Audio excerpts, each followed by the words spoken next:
This is MSS 002 329D skid steer. The track had came off, and whenever it did, it broke the idler sprocket.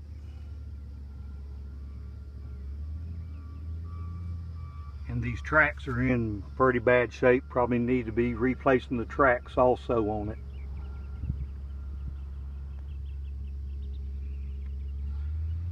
Bottom rollers look pretty good.